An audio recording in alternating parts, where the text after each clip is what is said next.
people. Could you talk a little more about the IT professional, because I think that's Sure. Let's go through all of these right now. not quite true. Yeah. Okay.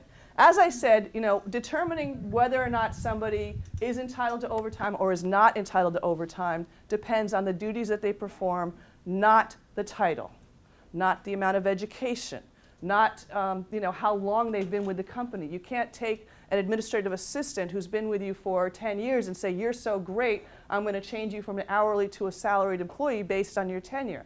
That is not the way it's done. It's done based on looking at what the duties of this person's job are. So we'll go through the limited exemptions.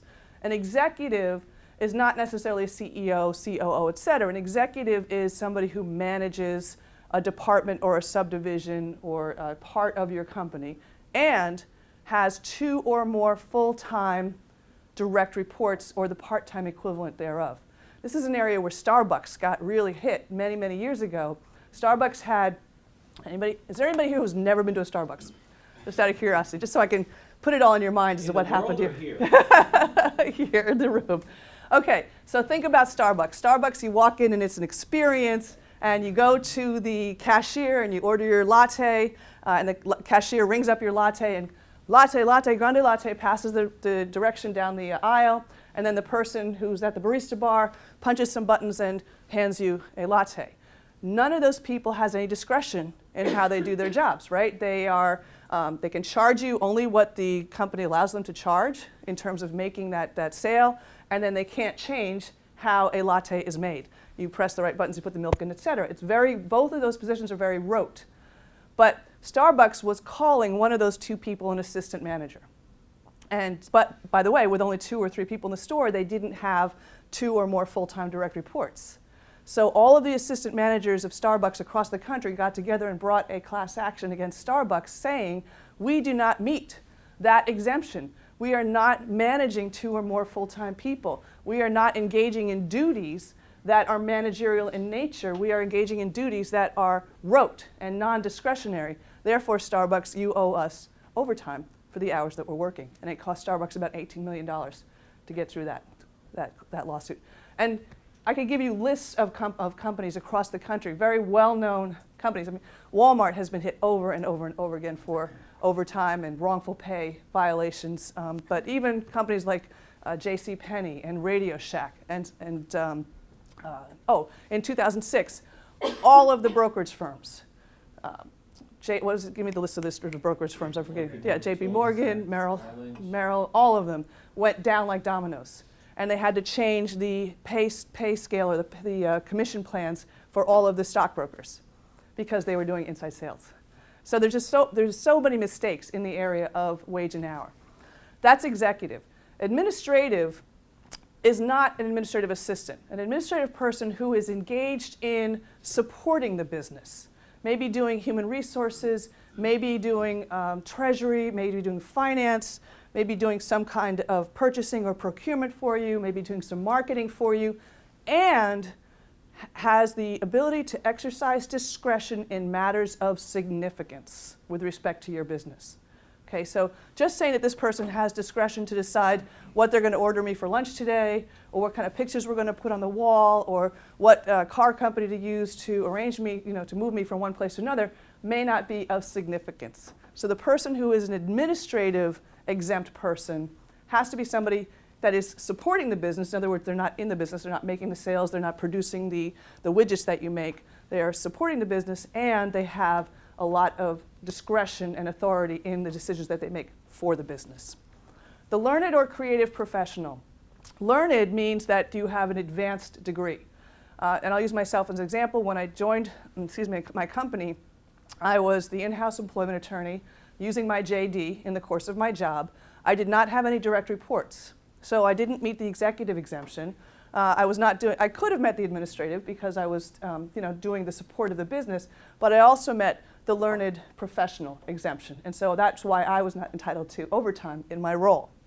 But so learned does mean it's got to be an advanced degree. Could be doctors, could be lawyers, could be PhD persons who are actually using that degree in the performance of their jobs. You could have an administrative assistant, again, who has a PhD, but if she's not or he's not using that degree in the performance of that job, then they are not exempt from overtime. Creative professional, this is where you get into your teachers, your graphic artists, maybe your marketing people who are designing things. Those people would be, again, exempt from overtime, but you've got to demonstrate that that's what they are.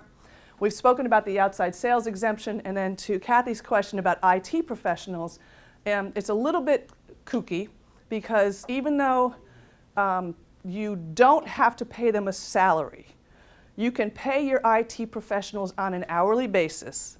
They have to make, and I have no idea where this number came up from, but they have to make $27.63 an hour, minimum, in order to avoid paying overtime.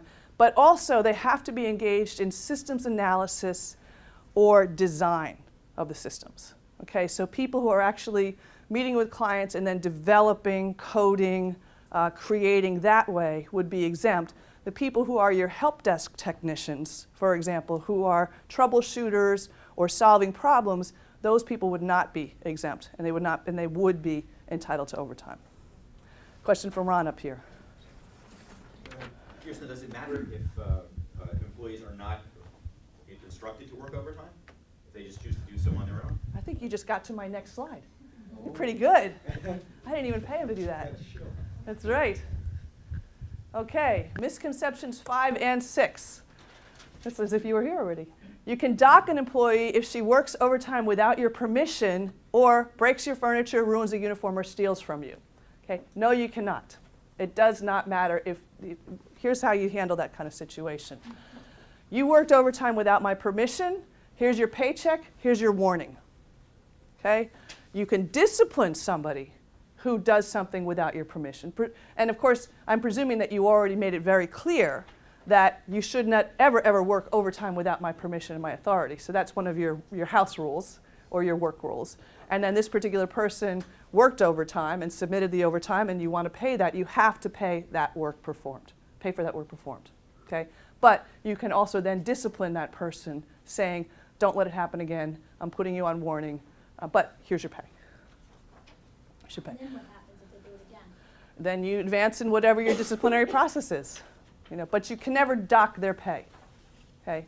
You can never rewrite the hours worked on a time card, unless the person says I made a mistake and I actually overcharged or undercharged you. And the language in the law is kind of funny. It says if you suffer an employee to work. If you suffer an employee to work, and I always laugh at that because usually employees are the ones who are saying that they're doing the suffering. But the point of it is, if somebody does work for you, you are benefiting from the work that they've done. Whether or not they did it without your permission, whether or not they did it to your benefit, you still, as a company, are benefiting from that work. We have a question from Norm here.